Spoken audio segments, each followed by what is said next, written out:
Hi,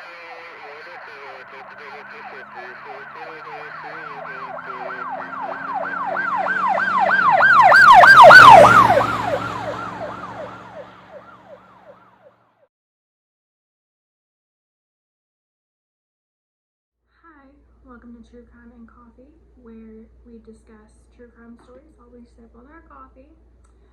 Last time I wasn't drinking coffee like I would have wanted to, but it was 6 o'clock in the morning and I hadn't been to sleep yet, so I kind of didn't need the caffeine. Tonight it is 1:30 in the morning and I have my cup of coffee, and I'm probably going to regret it whenever I go to lay down, but it is okay. Today we'll be talking about the guy Heinze Jr. case. This case was really difficult to research. I had to kind of take some breaks. I wasn't planning on this video being about Guy, but when I started researching it, I couldn't stop thinking about it. It consumed me. I watched the documentaries, I watched the 911 call, I searched high and low, I joined the Facebook group, Guy's Voice, and I can't stop thinking about it. I'm a Georgia girl, but for some reason I never even heard about this case. And I was at least a freshman in high school when it happened. So let's get started. Also, if you hear a child screaming in the background at any point, don't worry. He's fine. He's just playing in his room. He's supposed to be asleep, but he's not. So I couldn't wait for him to fall asleep because I was pretty tired myself. I'm sorry.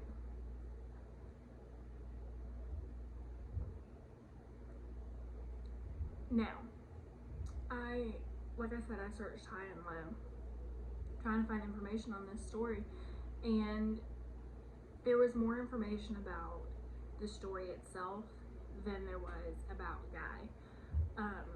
All I can really find is that Guy was born in 1987. I couldn't find an exact birthday.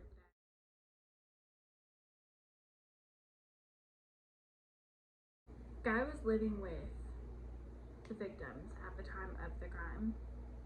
His mother had passed away when he was 14 and his younger brother was 11 from a drug overdose, and Guy was known to also use drugs.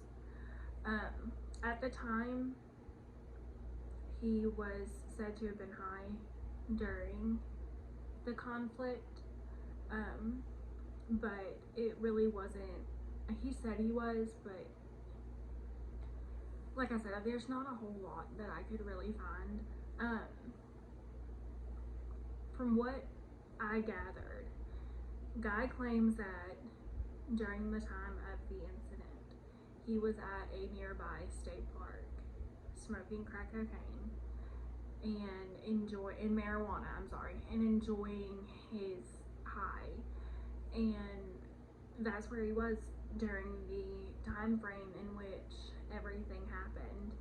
And he came home and found all 8 people, and he's screaming, causing a big fuss. And so the neighbor calls 911, and she's like, hey, I just got home and my neighbor's screaming that his whole family's killed. I can't really tell you much more than that, but from what I've gathered from his screaming, his whole family's dead. And they end up getting Guy on the phone to talk to the dispatcher, and he says, I just got home, I found them all, it looks like they've been beaten, but I don't know. And the police arrive on scene, and this is after them saying, don't touch anything, don't move anything, we'll get there, we'll investigate. And they pull up on the scene, and their first initial thought was that they'd been shot, which is odd. I think Guy knows his family. Guy probably can tell if his father's face has been shot or beat. And I think it's pretty unfair to be like, well, guys said that they were beaten, which is odd because we thought that he was shot, or they were shot.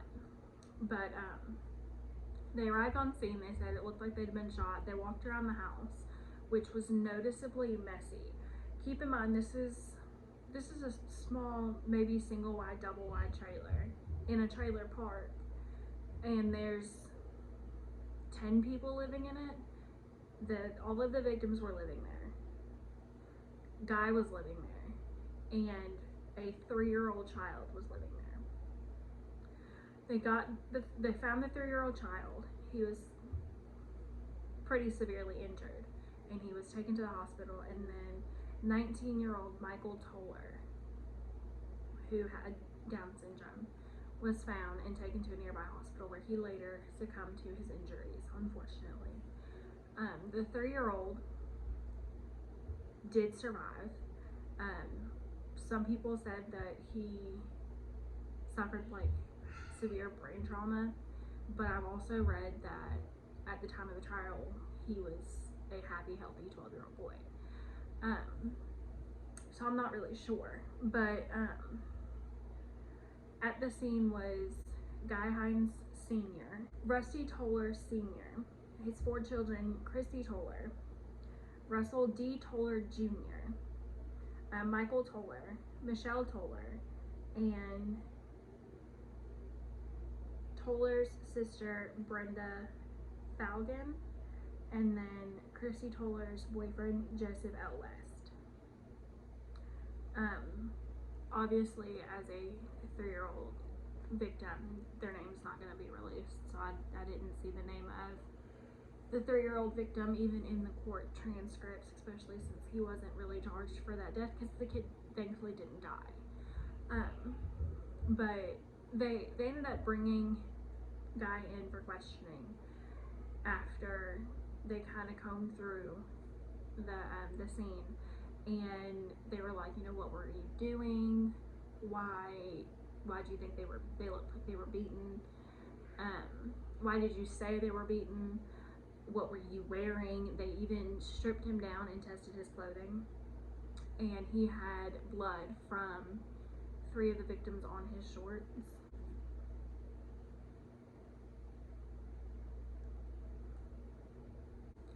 So from the start, they kind of really thought that guy was the guy that did it. But when you get that kind of mindset, it's hard to really start looking into other possibilities of suspects. Now, being in a small town, they should have called GBI, the Georgia Bureau of Investigation. That's normally what you would do. As a small town police department, you're not ill-equipped to investigate these things, but to look at the broader spectrum of what went on, it's probably best just to bring in an outsider, fresh eyes, kind of like, hey, this is what we think happened, but let's try to prove what happened. And all of the evidence against Guy was circumstantial. However, he did get arrested for lying to police, possession of drug paraphernalia, and evidence tampering.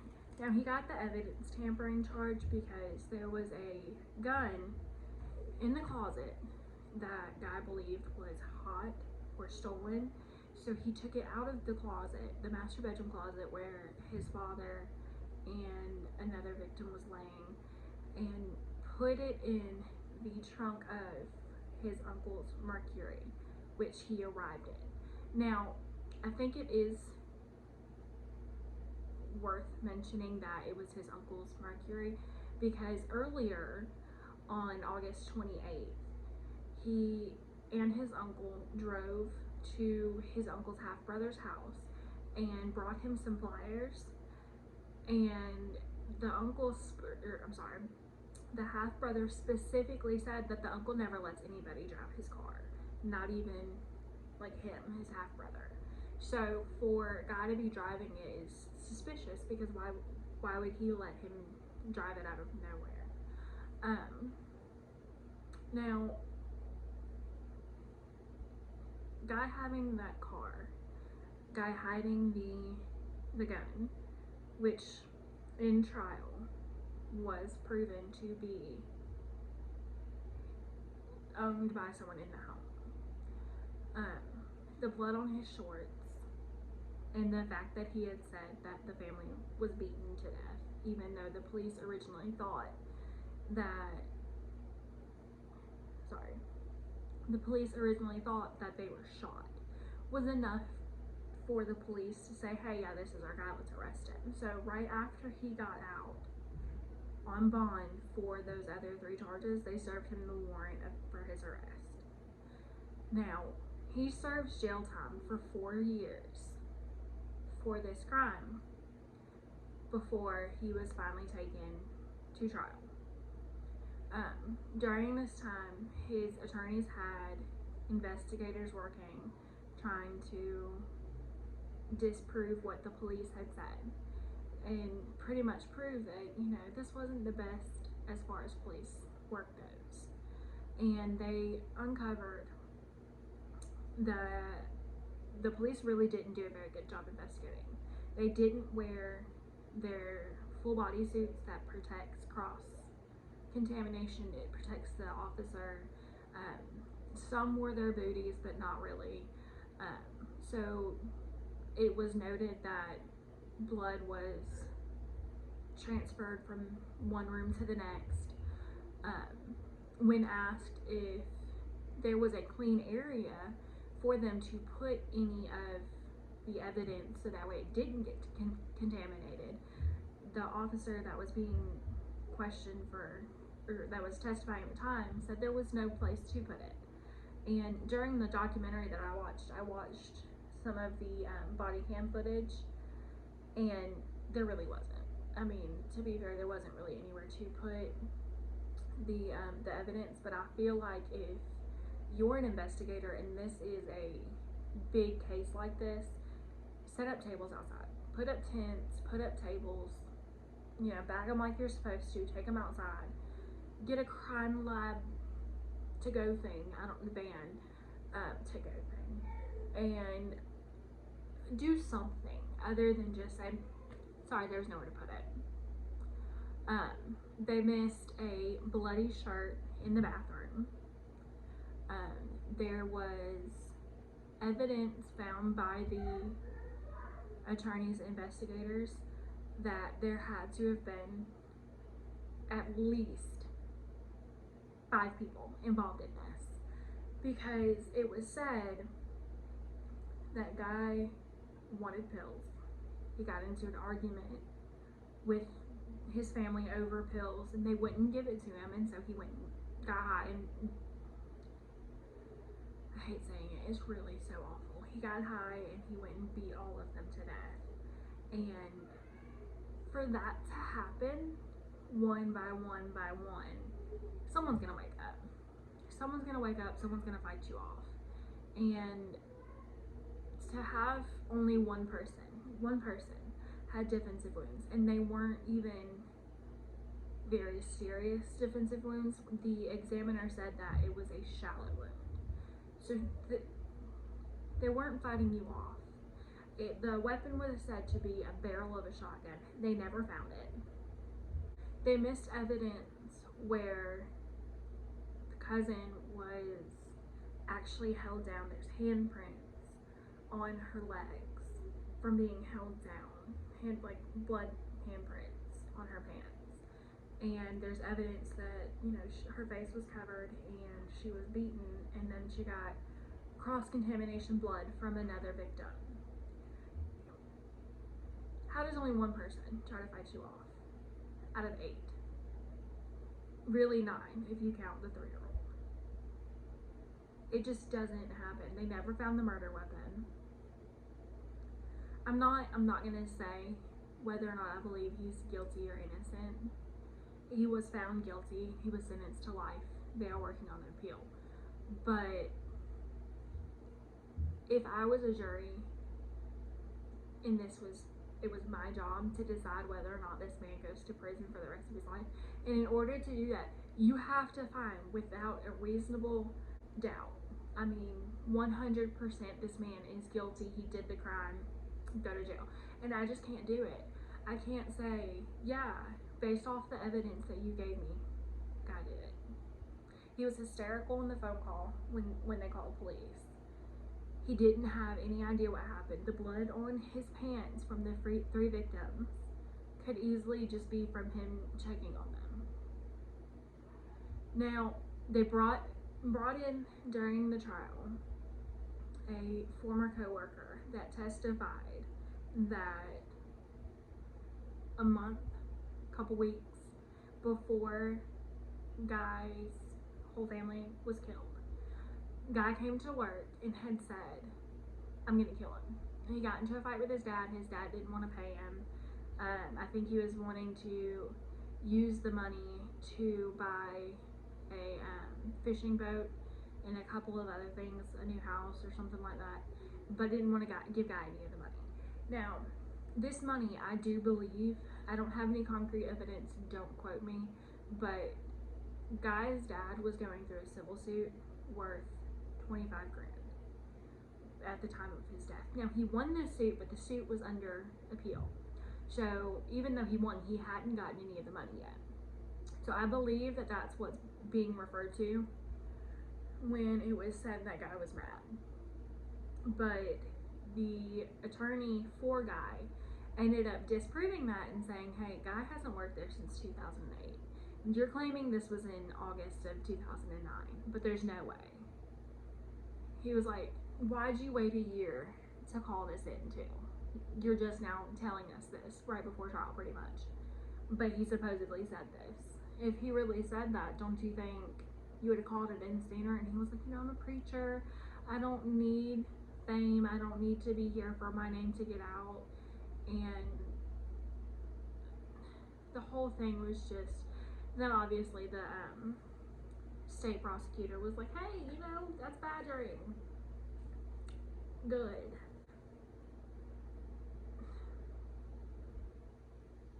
I know I probably didn't explain this the best, and I'm sorry. I wish I could have explained it a lot better, but the lack of presence online about the actual case in written form, which is how I learned obviously the best. I would take notes. It's color coded. I mean, I couldn't find much.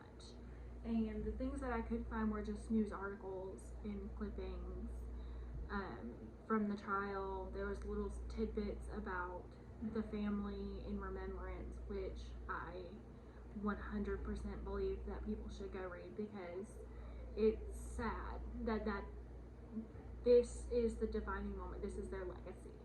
They're not going to be known for what they did in their life. They're just going to be known as 8 people that died in Glenn County, Georgia. And it's wrong. I feel like the justice system did everybody dirty by not investigating correctly.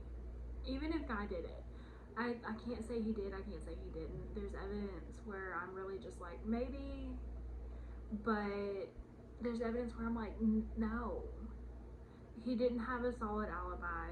He had motive, according to just about everybody, with the made-up pill conspiracy, which I say it's made up, but he did have Michael Toller's prescription on him. Now, they didn't say whether or not it had his name on it, but it was the prescription that he was known to take, and Guy had it on him.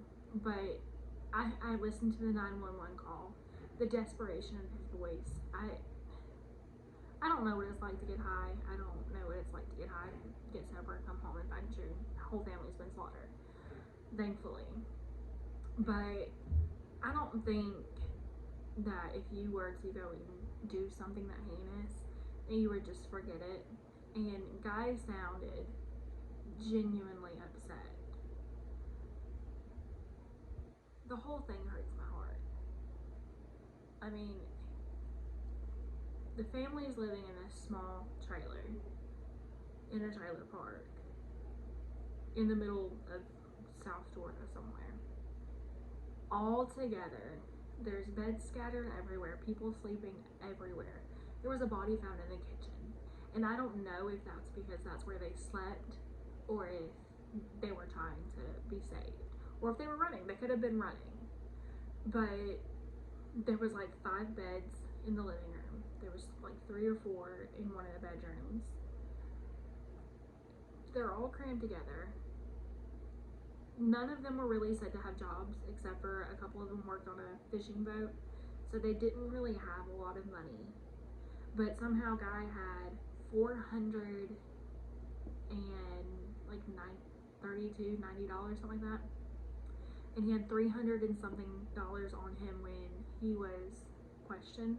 And he had said that he had bought $100 worth of crack cocaine, some on credit, and then some food and some other stuff. And that's, you know, the crack that he went and got high with whenever he was said to have been beating his family, according to Guy. So the whole thing is just, I mean, it's sad. I don't really think there's much else to say. Guy was convicted. He wants to wait on appeal. They're trying. There's a Facebook group, Guy's Voice.